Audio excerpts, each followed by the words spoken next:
ஓம் சைராம், ஜெய் சைராம்.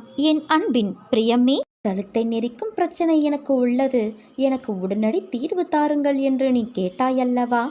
இதோ அதற்கான பதிலோடும் பலனோடும் வந்திருக்கின்றேன். நீ எதிர்பார்த்த பணவரவும் புகழும் உனக்கு கிடைக்கப் போகின்றது. உனக்கு பண உதவி கிடைக்கப் போகின்றது. இன்னும் 3 மணி நேரத்தில் உனக்கு வேண்டிய பணம் இன்று கிடைத்தே தீரும். இது உன் சாய் தேவனின் என் சத்திய வாக்கு தங்கமே. இந்த 3 மணி நேரத்திற்குள் வேலையில் சின்ன சின்ன இடையூறுகள் வரும். ஆனால் கவலைப்படாதே, வேலை நிச்சயமாக முடிந்து இன்று உனக்கு பணம் கிடைத்தே தீரும். வேலை முடிந்ததும் நீ கௌரவிக்கப்படுவாய்.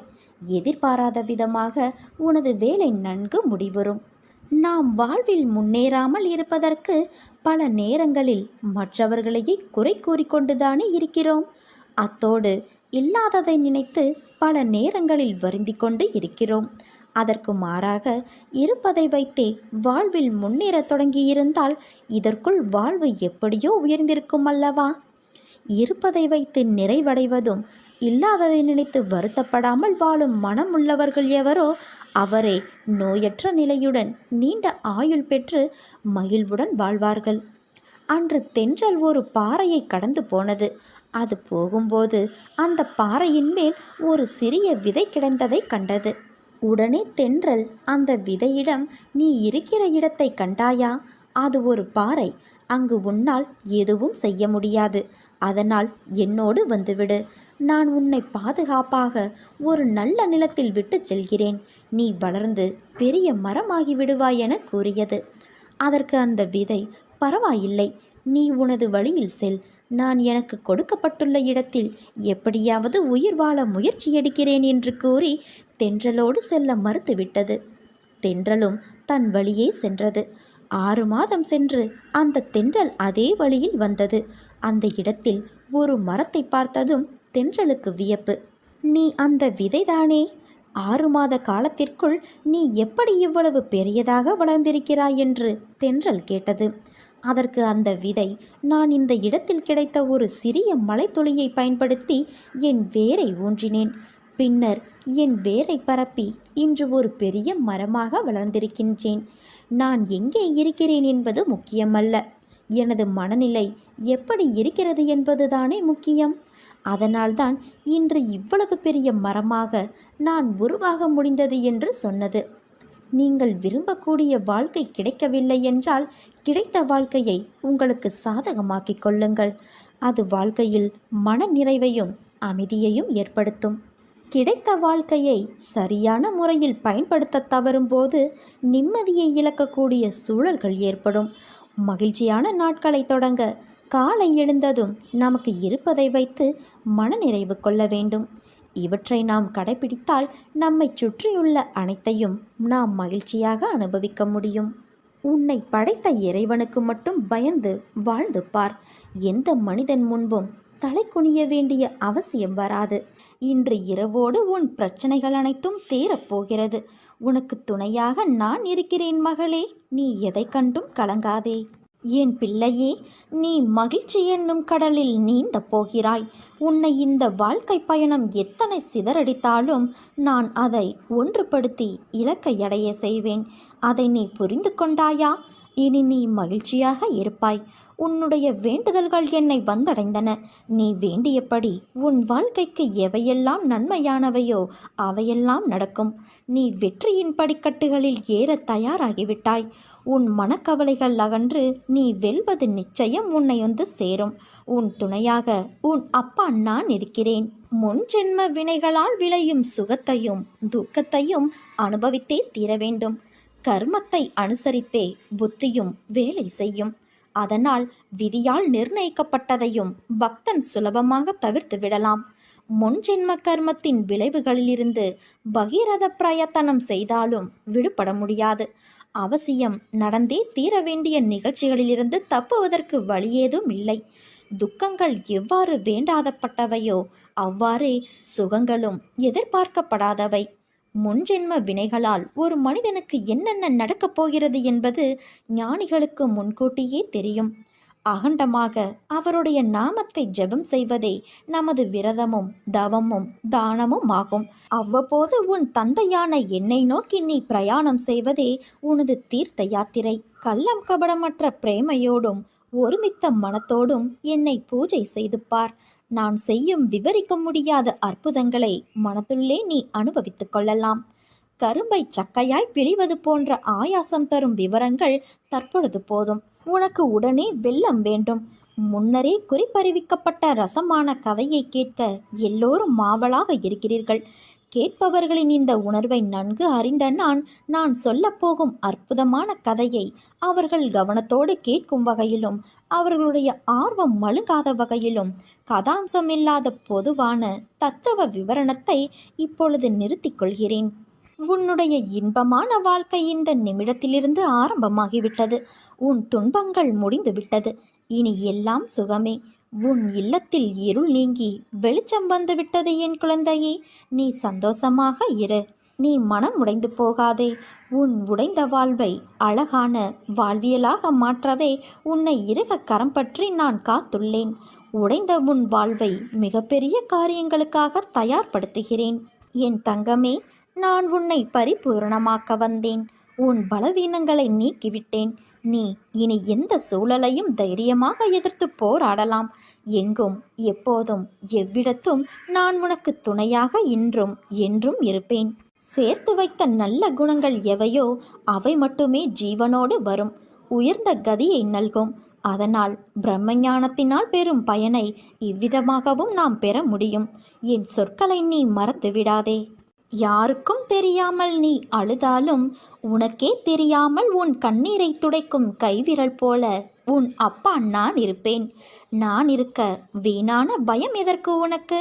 இன்னும் எத்தனை நாள் இழந்து போன விஷயங்களையும் உறவுகளையும் நினைத்து வருத்தப்பட போகிறாய்?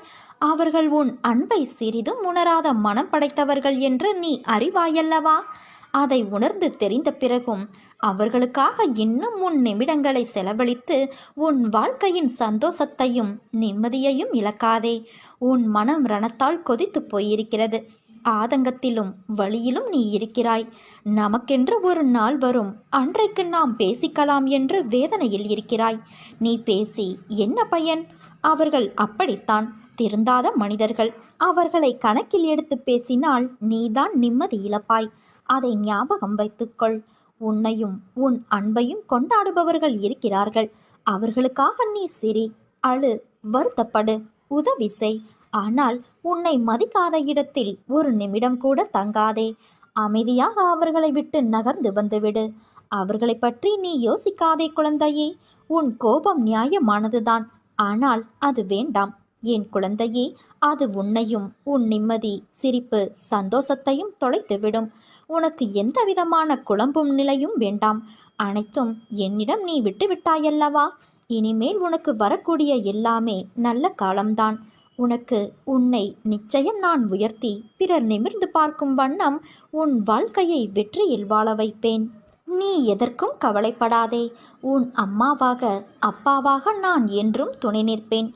என் மீது உனக்கு பரிபூரண நம்பிக்கை இருந்தால் உன் வாழ்வில் என்னால் இயலாத காரியம் என்று ஒன்றுமே இல்லை.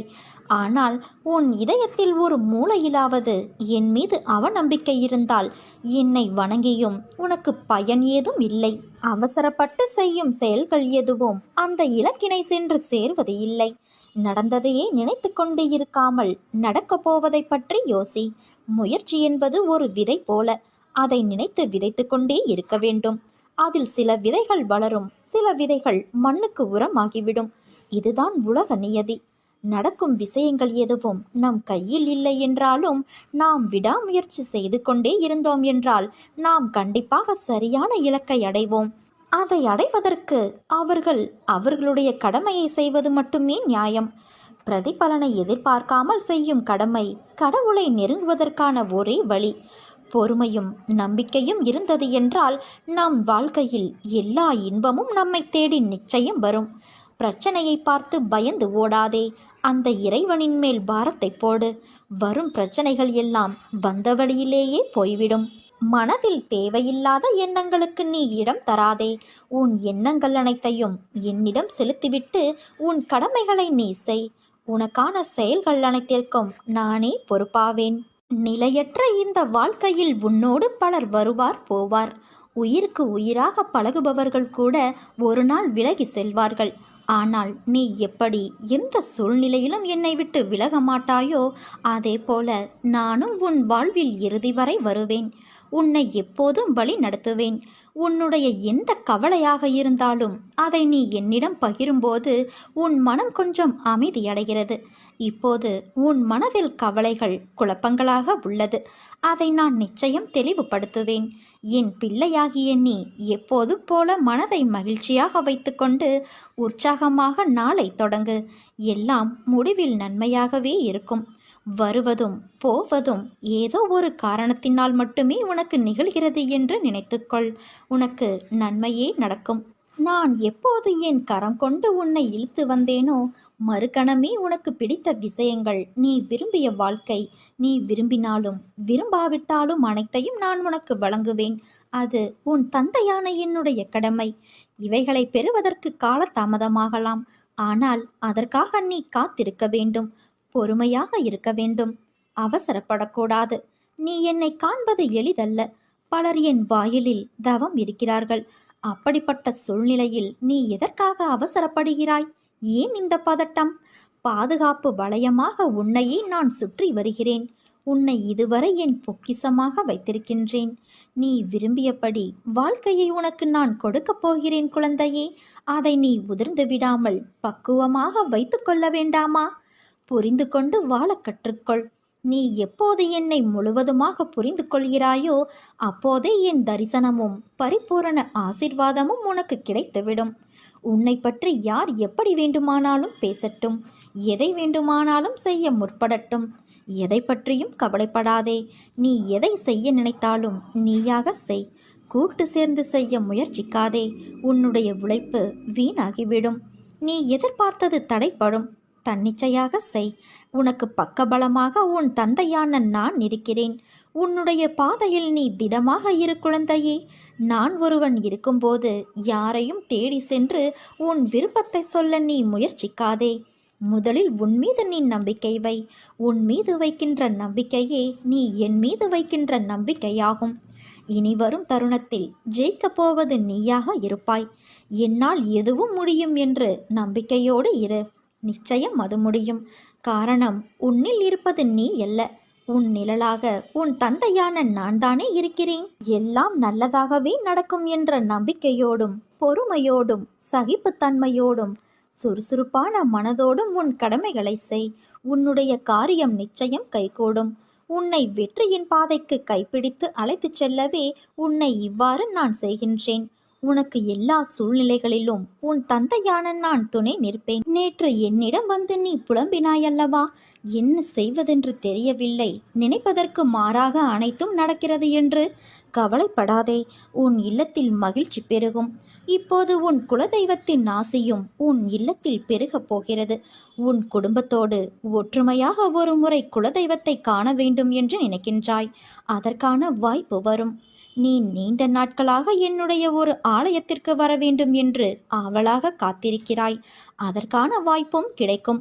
நான் உனக்காக பெரிய வாய்ப்புகளை உருவாக்கி வைத்துள்ளேன். நீ கிடைத்த வாய்ப்புகளை நிச்சயமாக பயன்படுத்தி வாழ்க்கையை வெல்லப் போகிறாய் குழந்தையே. அதற்கான சூழல்கள்தான் தற்போது அமைகின்றன. நீ தோற்றுவிடவில்லை. உன்னை ஏதோ ஒரு உருவில் ஒவ்வொரு முறையும் நான் காப்பாற்றி வருகிறேன். உனக்கான சோதனை காலம் முடிந்து விட்டது. உன் மீது முதலில் நீ திடமாக நம்பிக்கை கொள். எளிமையாக வாழ்வதில் விருப்பம் கொள். கௌரவத்திற்காக ஆடம்பரம் வீண் செலவுகளில் ஈடுபடக்கூடாது. வழிபாட்டுக்கு ஆடம்பரம் தேவையில்லை. பணிவும் அன்பும் நிறைந்த ஒன்றே போதுமானது. வாழ்வில் நடப்பதை மனப்பூர்வமாக ஏற்றுக்கொண்டு நம்பிக்கையோடு செயல்படு. உலக விஷயங்களில் விருப்பம் இருக்கும் வரை உனக்கு பிறவிச் சங்கிலி தொடர்ந்து கொண்டே இருக்கும். சுகமும் துக்கமும் வெளியுலகில் இருப்பதாக எண்ணுகிறாயா? அது உன் மனதில் இருக்கிறது. அறுசுவை உணவாக இருந்தாலும் பழைய கூழாக இருந்தாலும் இரண்டுமே பசியைத்தான் போக்கும். இன்பமாக தெரியும் ஒன்றே ஒரு நாள் துன்பமாக மாறலாம். துன்பத்திற்கும் இதே தன்மை பொருந்தும். இதை நீ உணர்ந்தால் வெற்றி நிச்சயம். கடவுளை காண அனைவரும் விருப்பப்படலாம். ஆனால் தகுதி உள்ளவருக்கே வாய்ப்பு கிடைக்கிறது. கடவுளை தியானிப்பதால் எண்ணம், சொல், செயல் மூன்றும் தூய்மை பெறும்.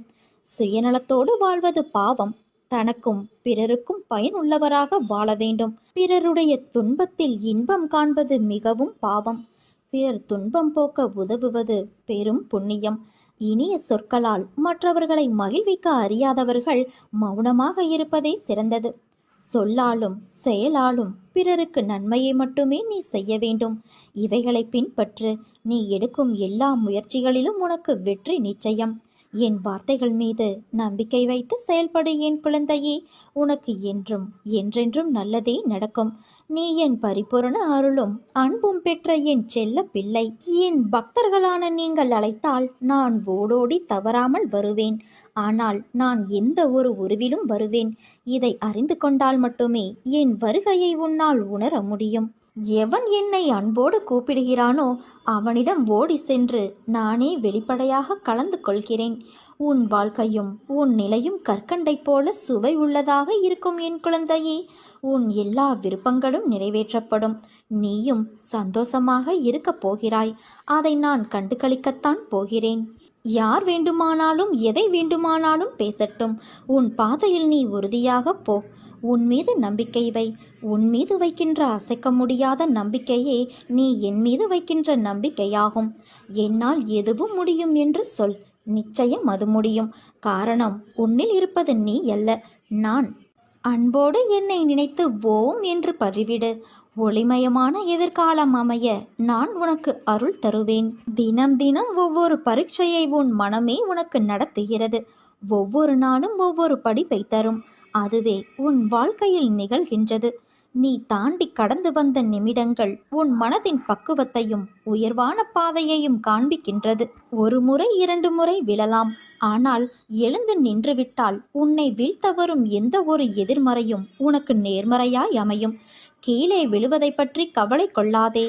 தோள் தாங்கி கொடுத்து நான் அரவணைப்பேன். 100 முறை உடைந்து போனாலும் 1000 முறை உன்னை உருவெடுக்க செய்வேன். அதற்கான வலிமையையும் நம்பிக்கையையும் நான் உனக்கு தருவேன் என் குழந்தையே. எப்போதும் ஒன்றை மட்டும் நினைவில் கொள். என்னை துன்புறுத்தி பார்ப்பதும் என் பிள்ளையை துன்புறுத்தி பார்ப்பதும் ஒன்று. நீ உண்மையோடும் ஆன்ம உணர்வோடும் கண்ணீரோடும் செய்கின்ற பிரார்த்தனைகளை கேட்டுக்கொண்டுதான் இருக்கின்றேன். நான் அளிக்கும் பதில்களை உன்னால் புரிந்து கொள்ள முடியாமல் போய்விடுவதால் மனம் போல் நடந்து தட்டி கழித்து விடுகிறாய். பலனை நீ அடைய முடிவதில்லை. உன் விருப்பப்படி நடக்கவும் வாழவும் உனக்கு நான் சுதந்திரம் கொடுத்திருக்கின்றேன். அதனால்தான் என்னை புரியாமலும் எனக்கு கீழ்ப்படியாமலும் உன்னால் சுயமாக நடக்க முடிகிறது. இந்த சுதந்திர உணர்வு தான் இந்த அளவுக்கு கீழே இறக்கி வைத்துவிட்டது. கீழே இறங்கிவிட்டோமே என்று நீ வருத்தப்படுகிறாய். கீழே வந்து விட்ட போதும் உன்னை நினைத்து நான் பெருமைப்படுகிறேன். உனது இரக்க குணம், பிறருக்கு உதவும் மனோபாவம், இந்த நிலையிலும் பிறர் கஷ்டப்படுவதை காண சகிக்காத மனம், இருக்கும் இடத்திற்கு விசுவாசத்தோடு நடக்க வேண்டும் என்று நினைத்து நடந்ததால்தான் இந்த நிலைக்கு நீ இறங்க நேர்ந்தது என்று நினைக்கின்றாய். கெட்டவர்களும் கெடுமதி உள்ளவர்களும் நன்றாக இருக்கும்போது நல்லவர்களான நாங்கள் மட்டும் ஏன் கஷ்டப்பட வேண்டும்? கஷ்டத்தை மட்டும் ஏன் கடவுள் எங்களுக்கு தர வேண்டும் என நினைக்கின்றாய்? உன்னை போல நல்லவர்களும் இப்படித்தான் புலம்புகிறார்கள். நல்லவர்கள் புலம்புவது தொடர்கதைதான். நான் உன்னிடம் பிரத்யட்சமாக விளங்க வேண்டும் என்றால் நீ கஷ்டப்பட்டுத்தான் ஆக வேண்டும் குழந்தையே. ஏனென்றால் நான் நல்லவர்கள் மனதில் மட்டுமே வாழ முடியும். இப்படி உன்னை கஷ்டப்படுத்தி வாழ்வதால் என்ன பலன் என்று நீ நினைக்கலாம். நான் உன்னை பக்குவப்படுத்த உனக்கு வரப்பிரசாதமாக கொடுத்திருக்கின்றேன்.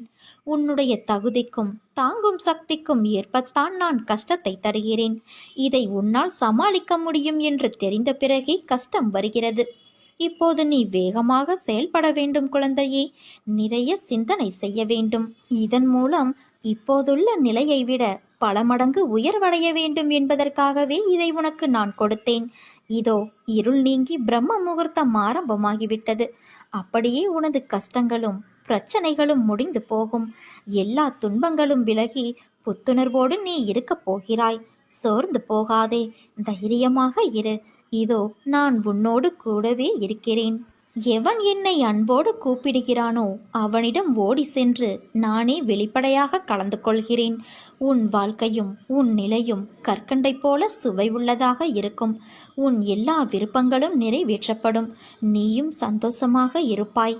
அன்பு குழந்தையே, ஒரு பொருள் கிடைக்காவிட்டால் இது ஏன் உனக்கு கிடைக்கவில்லை, எதற்காக கிடைக்கவில்லை என்று யோசித்துப்பார். உன் எதிர்காலத்தை ஒப்பிட்டு யோசித்துப்பார்.